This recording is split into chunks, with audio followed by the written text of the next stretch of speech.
Welcome everybody to the Crimson 15 podcast. On today's episode, we're going to be covering the Xbox press event for E3 2017. And right out the gate, they started out with the Xbox One X, which was formerly known as the Scorpio, but now its official name, Xbox One X. I think the name's fine. I think it's perfect. I think it really fits into the how they named their system. So yeah, because they did the variable of X and all that. So you know, it makes sense. I like it. Would it something more fancy, spectacular, whatever? But it's Xbox One, Xbox One S, Xbox One X. Okay, so small, medium, and large. Yeah, exactly. There's people saying it's confusing people. It's not confusing. If that confuses you, I don't know. Video games aren't for you. They've explained what this is, an upgradable system from the other Xbox One for how long now? Everyone knows about this. And then when you're at the store, let's say the mom who's going to buy an Xbox for the kid looks at whoa, how come this one's more expensive? And the guy can explain, oh, this is the HD 4K version, the highest end one. How's it confusing? I don't know. Whatever. That's just something I keep seeing pop up. People complaining about how confusing it is. It's not confusing at all. It really isn't. Because they can't say how weak it is or anything like that, so they're going to just go to this. It's confusing. Yeah, that's the new attack now. But on it, the $4.99, it's a little rich for me. Yeah, me I know. Again, cheaper is always better, but I think it's a premium product. It has to have a premium price. I get it, but for me personally, what was it? 400 was 400 would have been perfect. Would have been perfect for me. I probably gonna have to wait till after Christmas, maybe for when some more of the games, the bigger 4K games come out with it, then I'll probably end up getting that. Would be a perfect time to get it. Not November. No, definitely not. So, and the rest of the conferences, they were pushing 4K. They were pushing all the different things like that. And the first game they showed was the new Forza Motorsport 7. Yes. Looks amazing. Like Looks most racing games tend to be the thing that companies show off when it comes to like graphics. Because the rain effects looked really awesome, the weather effects, the car models, everything looked great. It was just, I mean, even the opening shot when you see that desert landscape and the mountains, yeah, it was cool. Looked perfect. It looked like, wow, is this what is this, a fighting game? Or is this I don't know what game? it was. What it was, we didn't know. It was like you're trying to figure out. And you know, and just like last year, Xbox shows off a new car, it was a new Porsche, 911 RST. I forget exactly what it is, but it's a cool car. Yeah, for normal gamers, they're not going to care about that. Yeah, the car people are going to love it. I like cars, so it was pretty cool. But again, for the most part, I can see people groaning and, okay, I get it, it's a car. But they do have a partnership with Porsche, so they can have it for the next 6 years? So, yeah, so it's a thing, and they had to show off the new car. Okay, it was a couple of minutes, it was fine. Okay. But leading right after Forza 7, they showed a new Metro Exodus. Even though it looked good, the trailer was like a pre-rendered, it wasn't gameplay. No, it was not. It was like I hate those trailers. Because it's not representative of what the game's going to look like. But they do that all the time at these presentations. Yeah. That's just a standard. So, but again, I played the other Metro games. I like the Metro. I like the story. It's post-apocalyptic, nuclear war, Russia. So you have to what makes these games different is you have to manage your oxygen and stuff and exposure to the radiation. So that's kind of cool that this one looks like it's going to be open world. Because there was a part where he opens up a map.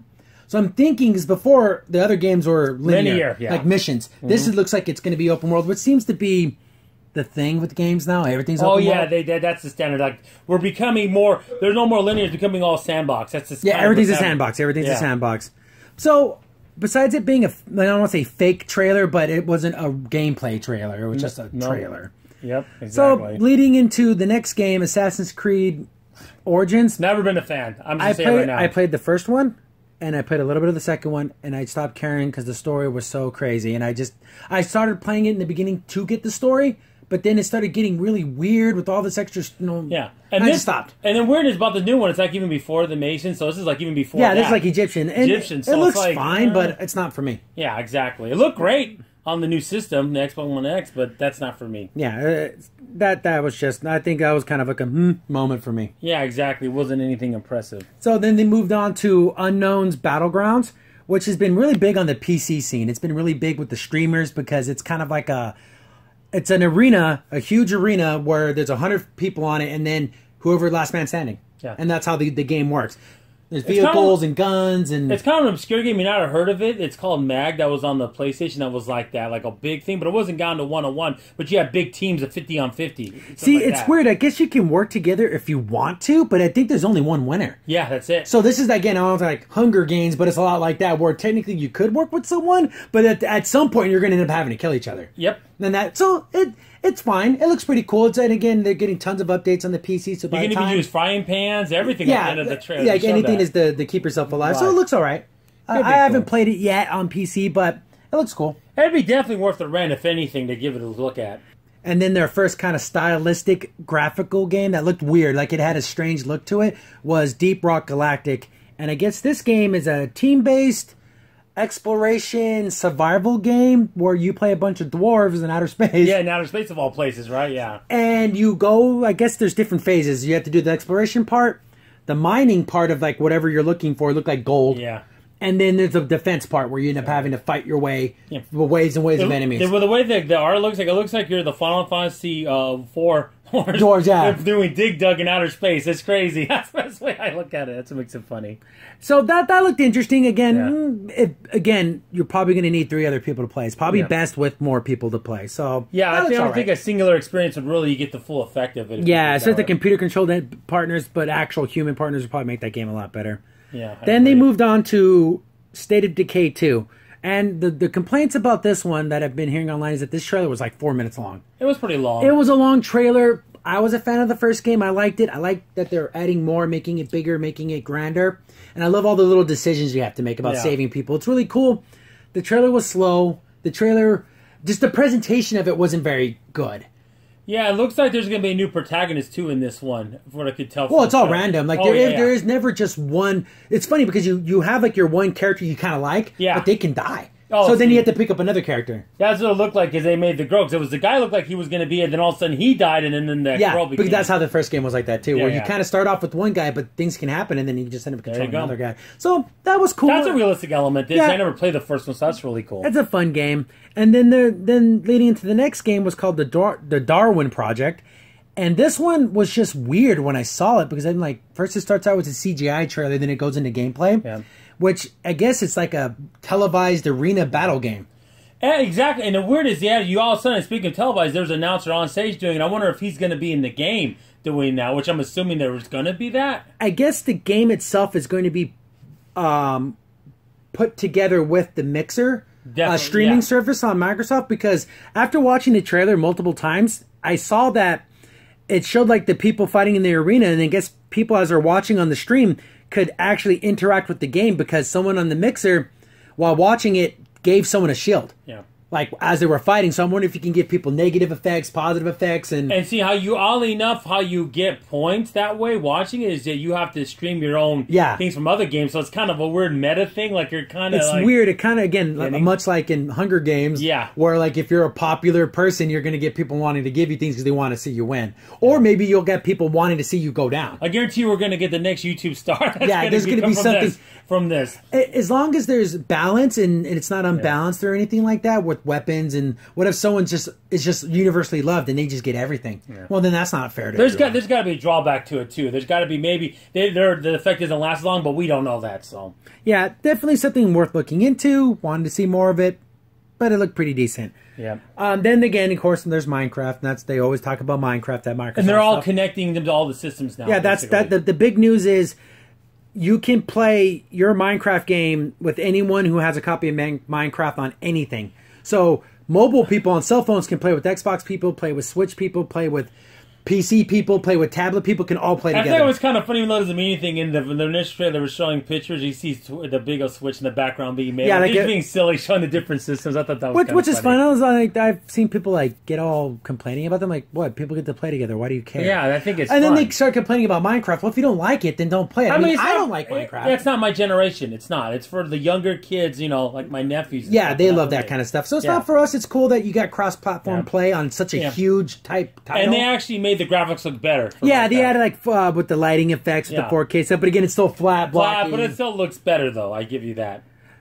So after Minecraft, I think the very first super exciting things for us personally was they showed Dragon Ball. See, I don't know how you say this. Dragon Ball FighterZ, or is it Dragon Ball FighterZ? Z. Yeah. At the end, or is it Dragon Balls? But anyways, the graphics on this thing is phenomenal. Looks like just like watching an episode of the show.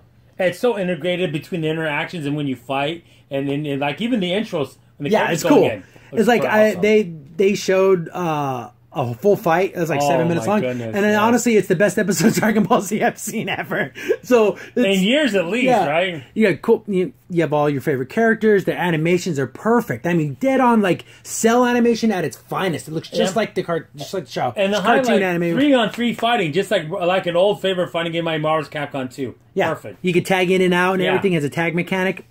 Looks like a great fighting game. I'm telling you, I'm excited. The first time I've probably bought a Dragon Ball Z fighting game since the PS2. Yeah, since the Budokai series. Budokai, there you go. So after that, they showed off Black Desert Online. Yeah. And I've kind of semi-followed this game because just the graphics alone, like the character models, everyone is gorgeous in this game. Like, everyone, like all the women in this game are just beautiful, like supermodels. And it's kind of big on PC, but not as big as something like the Final Fantasy games, but it's coming to Xbox, and if it's free to play, I'll give it a shot. Yeah, it's basically it's what you think what an anime fantasy game would be. Basically, that's what it is. Medieval. It's the Final Fantasy. It's Final Fantasy Online without being called Final Fantasy. Yeah, that's what it is. So lots of big monsters, giant magic spells. It has all that stuff. Really pretty character. Behind the whole shebang, basically. And beginning again with the weird games, they showed a game called The Last Night. And I don't know if any of this was actual gameplay, but I'm thinking it is because it's a throwback to those old games like Out of This World and Flashback. Yep. That's the vibe I got from this game. You're just some guy in some futuristic dystopia kind of world, but you look like 8-bit, yeah, 18 to 16-bit. Like the backgrounds are super nice looking, but your actual character is like a 16-bit guy. Yeah, 16-bit. There you go. That's how I would say it, definitely. I'll give it a shot. I'll play it. If it's downloadable, and depending on price, why not? We might buy it. And another weird one called the Artful Escape. You move from left to right, and your character looks kind of like a paper cutout. Almost. Yeah, he's got glasses on. He's got a guitar, and he plays it to like jump. It looks like I'm not sure. I don't know. Is it a music rhythm game? Is it a platformer game? I don't know what this is. Like, no, I don't know what to say. It's really, really odd. I'll tell you that. Again, just another, but at least it's interesting. Yeah, you could say Can't say that it doesn't look interesting. Then they moved into Code Vein, and this trailer was old. This trailer came out like a month ago. But anime hack and slash is kind of a mix between Devil May Cry and Dark Souls had a baby, and this is what this would be. Well, actually, my brother here, Crimson Sin, showed me this trailer a month ago. I'm like, oh, that looks pretty good. Hack and slash, like he said, you're fighting monsters. A little more slower than Devil May Cry, but a little bit faster than Dark Souls. I would say more like Ninja Gaiden would be a better gauge on that, like how the fighting is, the pacing of it. Yeah, it just looks all right. Like, it looks all right. I mean, I'm not going to say it's bad. And then probably one of the best games I've seen visually is the Sea of Thieves from Rare. Yep. It looks like they put so much love and care into this game. Yep. Like there's like all this little cool pirate stuff, like you have to like read the riddle and kind of figure it out and get the buried treasure and even from the fact I know it's only the presentation side of it, but when they're explaining it, whatever, you could tell with the little jokes and everything, it just seems so heartfelt. Love it. They loved it. They love making this game. Yeah. And I'm saying hands down, I have not seen better water in a video game ever. I like even when you're on your ship, whatever, you go in the cannon and shoot yourself to the other ship. Yeah, that was crazy. Little things like that you could do, which is great. When you see the two ships battling in the storm and the waves, it's just amazing.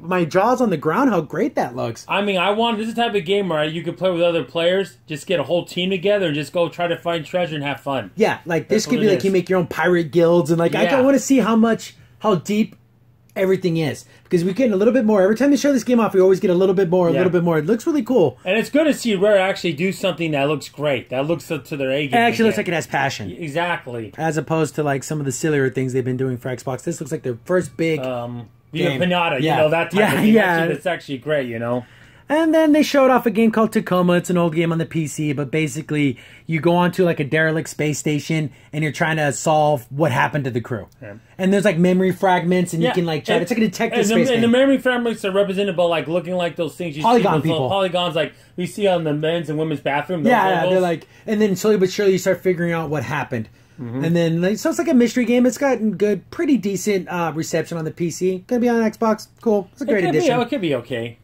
Then the first and only really kind of kiddie game, they showed off Super Lucky's Tale, and it's just a side scroller, not a side scroller, but a platformer game. Yes. Very much like, you know, Mario 64. You run around, you pick up coins, you jump on baddies, you... There's another obscure one PS1, like, I think Canola? Yeah, Canola. Canola, yeah. It kind of reminds me of that. Yeah. Or, you know, even there was that ukulele type game. Yeah, type game where it's, you go around, collect things, fight a boss at the end of the stage, move on to the next level. It looks fun enough. Looks colorful. And it looks then great. Go from it's another game by Rare, but that's going back to Rare's roots, what they do best. This game, so it could be fun. And then they showed off a game they've been showing off for, it seems like, 500 years. Yes, Cuphead. I'm sorry, I have no interest anymore. You've lost me about a year and a half ago, and to the point is, if I'm even going to play it at all, the price has got to be right. It's going to be 30. I guarantee you, it's $29.99. If it's $30, I'm sorry, I'm not going to buy that. Not at that price. No. Yeah, it looks great visually. It's a sight to see because you think you're watching an old cartoon. I get all that, but it's been so long. I've lost interest. Yeah, no one's even talking about it anymore. The buzz is gone. It's gone. That lightning left that bottle a long time ago. Exactly. Then they showed off a game we've all been wanting. It's the Crackdown 3. The presentation of it, they had what's his face? That the guy who does the Old Spice. I know you're talking about that guy. Terry Crews, is that his name? I think something like that, yeah. But yeah, it's kind of okay, he's being Terry Crews, he's being funny. And then they showed off a trailer, but I just want to see someone playing the game. Yeah. I don't want to see all this like explosions and jumping, like it's gameplay footage, but it's like done from like a camera angle. Exactly. I want to see someone perspective. Yeah. I want to see someone playing the game. Definitely. And we got more of it, which is fine, trying to show you that they haven't forgotten about it, but I want more now. Yeah, me too. I mean, I like Crackdown. I like all the games. I thought the second one was kind of an expansion of the first one, but I think this one could really be the real But sequel. Please give me some story. I need more story. Story's always been lacking in Crackdown. I need a little bit more. Yeah, being an agent, and then you kind of find out you're kind of the bad guy. But that's kind of all you really get. You don't get more than that. Yeah, then at the end of the first game, you thought you were going to get more, and then they kind of just said, screw the story. Yeah, hopefully they bring everything back together for the third one. Yeah, I hope so too. Then they showed off another kind of artistically different game called Ashen, where apparently I guess you're like a cave explorer people. I don't know if you play the woman or the guy or if it's a co-op game, but you're just kind of dungeon crawling and you're fighting things and no one has a face. It's like mannequin people. Exactly. But visually, I mean, the atmosphere and the mood is great. Oh, it's amazing. But I don't know if I don't know, it looks okay. Yeah, it does. I mean, it could be fun. It'd be what we're looking at. Hopefully there's a demo of it. I think that would go a long way in helping it. And people want to get it or not. Then they showed off Life is Strange 2, which I guess apparently is a fun game for people. I've never played the first one. I actually have it. It was the free game on PlayStation, so I actually have it now, but I haven't played it yet. I don't know. It's like a story-driven type game. Girl can she has like time traveling powers, and she's trying to solve a murder, and it's people liked it, but I don't know. It's not my kind of game. But from looking at it, it looks like she tries to fix one thing, but by doing so, something else gets broken. Like the whole time travel. Every problem you have when you time travel. Trouble happens. Yeah, there's nothing new about that. Then something more my style. They showed off the new Middleearth Shadow of War. I loved the first one. The Nemesis system, the whole turning guys, putting them on your team, getting people to fight each other, causing rivalries. I love that whole, because you can play the game how you want to play. Do you want to be the sneaky bastard who just gets people to do infighting, or you want to be the guy who gets all the biggest, baddest, and toughest dudes? Yep. And it's just, one thing about the trailer that I thought was weird is he breaks the will of one of these big ogre guys, and then he kind of becomes comedy relief. Yeah. It's just weird. I kind of liked it. It was funny, though. It was just weird to see this really big ogre guy be like, hey, boss, he's just talking like a regular guy. Like, oh, okay. Yeah, some like British guy, you see at the bar pub, all right, let's go here. Yeah, boy, but when we get there, make sure you let me rip his head off, boss. Like, okay. I love that. That was funny. Because it becomes like your buddy. Like, okay, that was cool. But I'm like cutting his heads off. Okay, geez, and give him a thumbs up. Like, okay, that was weird. Good on you, mate. Yeah. It looks great, though. I liked it. Oh, I think it's going to be a game where you could get a lot of hours out of it, definitely. It's not going to be a quick little jaunty game.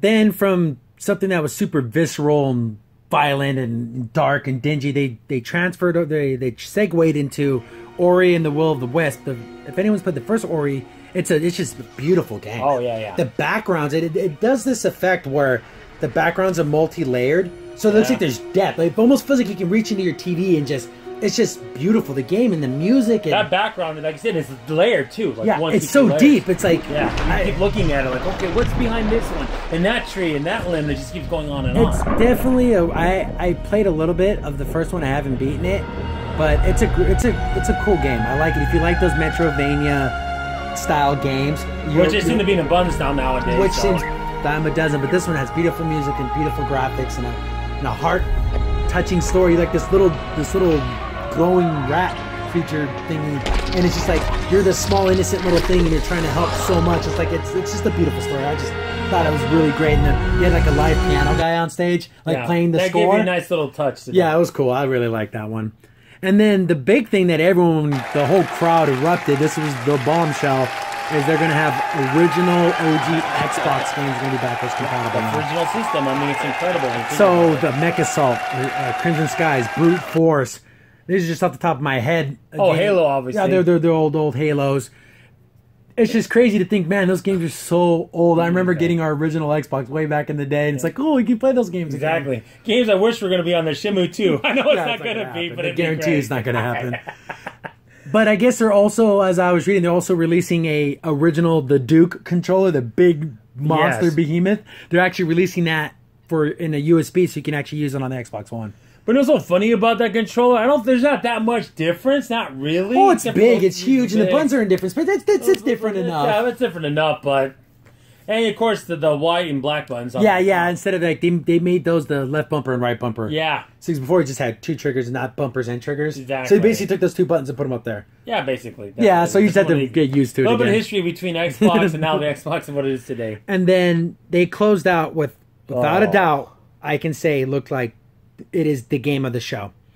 Anthem from BioWare, it just blew me away. If this thing plays the way that it showed, I don't know. Destiny what? Yeah, it's a Destiny killer. It is. Destiny what? Yep. And this is coming from two people that put thousands of hours in Destiny. So we're not saying, exactly. So we know, we're not saying because we hate on Destiny. No, this is incredible, guys.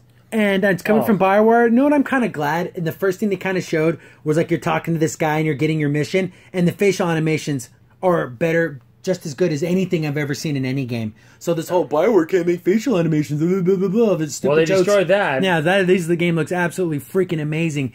And it kind of broke my heart because the guys who make this game were the original team that did the first Mass Effect game. Yeah. And like, why couldn't Mass Effect Andromeda look like this? Why couldn't it look like this? But the story's so great, and that's what we're talking about. But again, it just breaks my heart. But it's BioWare because it's hurting the franchise because of it now. But and there were so many times I was surprised. Like there's a scene where you're on the wall, and I guess you get your first mission. I'm thinking, oh, this is the hub where you click on, on the map where you want to go.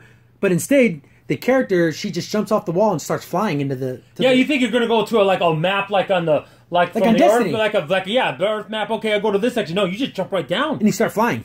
It's incredible. Iron Man style. And it's like, wow, you can just go? Yeah, because you have mech Iron Man suits too, which is cool. Like, they're small, they're sleek. So you're seeing wildlife running around and stuff like that, and then you're flying, and then you go into a river and you go underwater, and you realize, wow, there's like a whole world underwater. Yeah. It's like another mind blown, like, wow, it's just crazy. And just, probably some of the best looking explosions. Oh my, yeah. Like she uses this lock-on missile thingy, and it just looks absolutely ridiculously awesome. Yeah, another thing when they were talking about the presentation, they also said that you can also pick different mechs that give you different abilities. So you get different exosuits. I think they call them javelins. Javelins, in this game. Javelins. So you can get like a heavy suit guy or like a nimble fast guy. So there's going to be different. Basically, those are your classes. Exactly. And I guess it's going to be loot based because after she kills all those dudes with that rocket barrage, she picks up like a named weapon. Very Destiny, like the gun is named like something. Oh yeah, it's different from what she's wearing. Basically, it's a totally different thing. Yeah. So that's going to be a big part of this game is loot. Yeah, exactly. And another cool part is when there's like the windstorm happening, or whatever. There was a person floating like that. Looks like a Magneto type of character. Yeah, like just floating. He was floating there, very like a vision. It's kind of like. All I know is I want that. I want that suit. I want that javelin. I gotta say it right now. I'm not gonna lie. I'm wondering if everyone is the base character and then your javelin determines your class, or if you can have different races of people. Totally different. Yeah, like you get a different javelin. Because that one almost looked alien. Yeah. To me, it almost looked alien to me, but who knows? We have no idea. Is it all going to be human? Is it going to be human and robot? Before you get to that drop point, there's like a whole village behind you where you can get items. Like a bazaar, and you see these big walking trader thingies. But that's how they ended the show, and I'm sorry, I try not to get too excited because I don't want to get my heart broken. Division, like the Division. When I first saw the Division trailer, it was like, oh, this is gonna be so amazing, and it turned out to be meh. Anthem, do not break my heart. Be an amazing game. Be as amazing as that trailer. Oh my goodness, it was incredible. I mean, from the graphics, from the weapons, and the explosion, like the cluster bomb explosion, boom, everywhere. You're like, oh my goodness. It just looks so great. It's incredible. And then what I loved about it is it looks like when people join your team, they just drop in. And they're there. Unlike Destiny, where you can't do that. You have to like go to orbit to get people to join your game, and it's just little frustrating things. It looks like someone at BioWare played Destiny and said, you know what, I can make that but better. Yeah. That's what it looks like. That's what it is. And from this trailer, if it is true, it is the Destiny killer, hands down. Yep. There's no contest. And it's being played on the best looking console. Oh yeah, the 4K looks amazing. Yeah, absolutely amazing. I mean, it floors you. It is definitely the selling point. If you want to buy the new Xbox One X, you buy it for that reason. And the Xbox One X will be out before this game comes out, so I'm probably going to get it when this game comes out. Yeah, that's what I was saying. That's it. That's hopefully there's a bundle or something. Give me a sweet deal or something. But I'm probably going to get this game and the Xbox One the same day. Oh yeah, definitely X. Yes. Yeah, definitely. The Xbox One X. So that was Microsoft's press conference, and it was over 90 minutes long. Oh, it was, yeah. It went over the 90-minute mark just a little bit. And it was great. I can say the only things that kind of bothered me were State of Decay was a little long-winded. And the price, besides that, everything else seemed to be perfectly fine. Like we're talking about Decay 2, what I thought was the thing is I'm getting kind of done with the zombie genre. Yeah, zombies are pretty boring now. Getting kind of boring. I mean, and I like playing games like, Dead Rising, but it's just to the point where it's like, I'm not really feeling it anymore. I want something different now. I want something different. Yeah, the zombie genre, it was like vampires and ninjas. Yeah. Like it's coming in flavors, and zombies is kind of on its way out. Yeah, which is. But besides that, I loved everything they showed. And everything that they showed, aside, Minecraft's not my thing, and Assassin's Creed's not my thing. Yeah, so I can't really judge that. I want to try all these games. Yes, at least try them and play them and experience them. And some of them, I would give my left arm to play right now. Anthem is not one of those games. Anthem, yeah. Exactly. I cannot say enough about that trailer. Hopefully, I don't get burned, and it turns out to be only a tenth of what they showed. But if it's close to that, I'm going to be a very happy customer. But I like what I'm saying. We're throwing our mark right here. Yeah. Here it is, boom, and we're gonna get to that mark. I just have confidence they are. Especially now they're working twice as hard because of Mass Effect, and they're going to go in like gangbusters. BioWare has to come back with something and say, hey, we're a premier studio.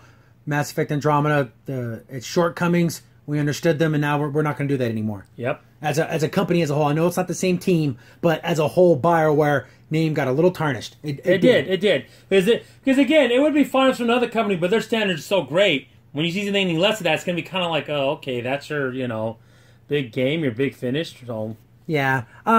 So Xbox, I don't like grades. I don't like saying, oh, this got this, but I really enjoyed this press conference. I really, really liked it. If someone put a gun to my head and said, hey, you have to give this a grade. You have to give it a number. A 9 out of 10? I enjoyed it. I loved it. I give it a 10, and even though the price I don't like of this new system, it was incredible. Yeah. And you could just feel the energy in the room. You could feel the presentation was all together with it. It was just, everything just flowed so perfectly. And at the beginning, another thing we didn't mention, they did talk about numbers a little bit. They did. They talked about a little bit, but it's a new console, so they're going to talk about teraflops and RAM, and it's getting at all the people that don't like my Xbox who say, look, now they can't dispute that this is the best raw power console and raw power, and then coming out November 7th. And that's just the fact now. It is. And a lot of people seem to be really upset about that. I know numbers aren't everything, because there were plenty of consoles stronger than the Super Nintendo at the time, but the Super Nintendo played the best games. Yeah. But now that the guy that they like doesn't have the strongest thing, now that's not a talking point anymore. Exactly. But that's a whole other discussion, fanboys, all that stuff. I know. You don't want to get wrapped up into that mess. Stuff, no. But overall, great, loved it. We watched the other press conferences, but we're going to do separate videos for those. Yes, I watched Bethesda's and all that. And Ubisoft that we've had there. So we'll probably mix those two together because they're very short. Yeah. We just finished watching the Sony one. Stay tuned for that. We're going to do another separate video on that. Spoiler alert, it's not going to be as long as this one. I can guarantee you that. No. Yeah, our review of that one's going to be pretty short. They didn't show much, but that's a little preview for next episode. So Thanks for watching. Tune in next time. We're going to be covering the other press conferences. I'm your host, Crimson Sin. And I'm N15 PCA. Thanks for watching. See you later. Bye.